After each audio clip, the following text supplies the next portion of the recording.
Drill 'em. Let's get 'em crunk. Chill. Let's get 'em crunk. Like chill, and chill, subscribe. chill. Drill Let's Music get 'em TV. crunk. Chill. Okay, y'all, we finna do a story on 600, the downfall. Hey man, this one. Man, pop me in, man. This one motherfucker cousin, man. So what? Man, that's my cousin. Man, them niggas, boy. Man, we can't even, fool them. Okay, y'all, we finna get into 600, the hottest group in Chicago. When you was thinking about King Louis, Chief Keef, Dirt, Reese, and everybody else, you was looking for the next group. Cause you saw JoJo Ware and Duck and all them over there doing their thing, the Clout Boys and all that, FBG.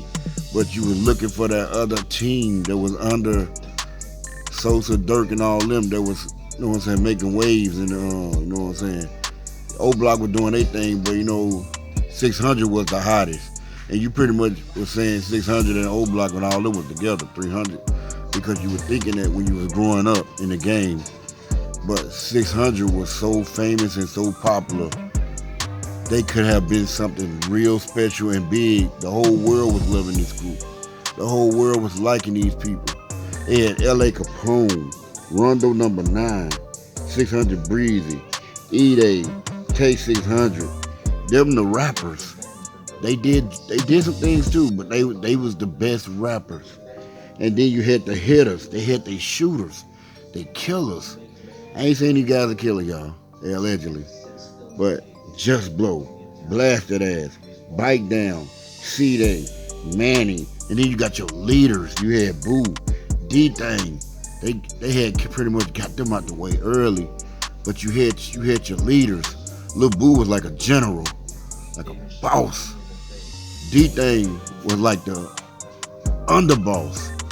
And then you know what I'm saying, later on in the career, you know what I'm saying, these guys was really the shit. Then you had your motherfucking shitter like Bite Down. Bite Down didn't play no game. Him and C-Day, they get you right. You know what I'm saying? They get you. You know what I'm saying? An incident happened.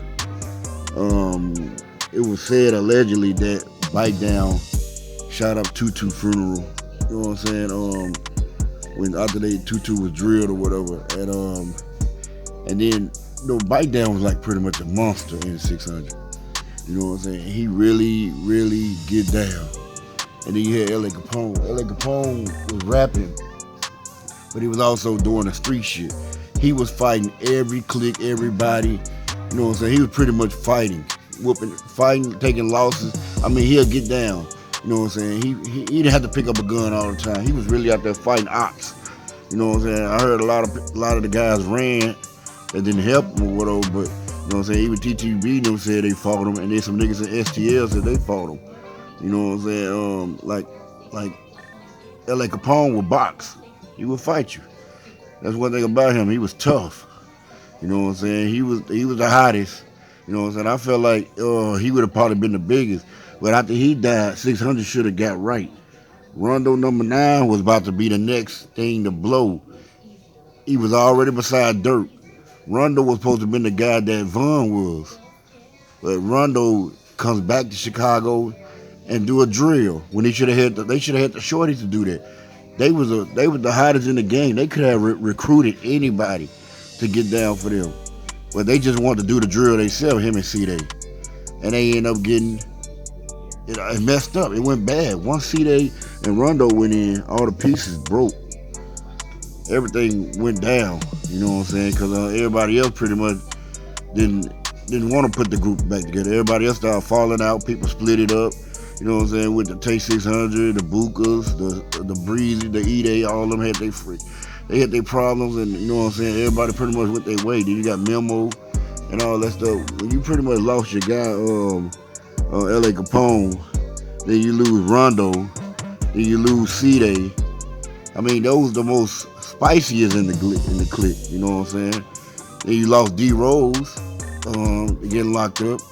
And then you had other people. Then Just Blow was making his name starting to make his name or whatever. Then he get in trouble and get hit with 40.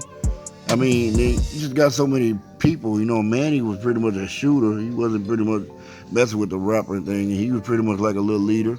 or whatever. But you know what I'm saying? It was pretty much when you lose D-Thing, you lose Boo, and you still had your group together. You know what I'm saying? They created what they created. So you got your LA, you got your Rondo, and then you got your C-Day. Then when you lose them, you pretty much was getting ready to lose 600.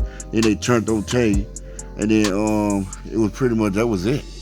You know what I'm saying? All the other guys, they were just, you know what I'm saying, the members. You know what I'm saying? The hitters, they wasn't trying to step up and be a leader. You know what I'm saying? They all pretty much shooter, and the guys that were gonna bag them up. You know what I'm saying? And it's crazy, man. 600. How did they downfall? You know what I'm saying? 'Cause these guys was hot. Then you got Booker. Who would imagine if Booker would make it to the top out of everybody at 600? You know what I'm saying? Memo. You know what I'm saying? You would have thought it would have been anybody else, but Memo and Booker pretty much holding the weight right now. They got the money, they got the bag. You know what I'm saying? Everybody else is pretty much suffering. You know what I'm saying? You saw what happened with Boss Smoke 600. You know what I'm saying? I don't think M Thing is even messing around with 600 like that. You know what I'm saying? Yeah, a lot of people ain't even claiming 600 no more. You know what I'm saying? 600 was the hottest in the game. Would have still been the hottest. Imagine if all of them would have been out and alive today. They would have took over the rap game. You know what I'm saying? They would have took over the rap game. And I think Von was pretty much like 600 too. He was O Block 600. Von was everything. He would have been 600 too. So it was just pretty much, who knows if Von would even got his exposure, you know what I'm saying? Because LA was alive, Rondo was alive. All them guys would have been so big, who knew if Von would even been rapping or doing his thing or whatever. And you don't know who would have been the next guy. Because LA would have probably been the focal. And then you got Rondo, he was hot. Rondo, some people say they didn't like his music, but it was the crunkness of Rondo. Rondo even turned up 6ix9ine. 6ix9ine said he was inspired by Rondo #9, so the whole world was listening to him. Even Hitman Holla even mentioned Rondo #9. The whole world was really on to Rondo #9. You know what I'm saying? He was really hot with that deep voice he had. You know what I'm saying? So, yeah, it's crazy, man. The downfall of 600, man. We're going to do a part 2 on this. And we're going to keep talking about 600, man, because this group right here was the biggest and would have been the baddest motherfuckers walking to Chicago right now and the world, because everybody wanted to be like 600. You can say this, you can say that, but everybody was watching 600. No, I packing ass, guess what? Fuck him, he died. Nigga, sticks. Like and subscribe. Chill. Drill Music and TV. Like and subscribe. Chill. Drill Music and TV. Like and subscribe. Like and subscribe. Drill Music and TV. Chill. Drill.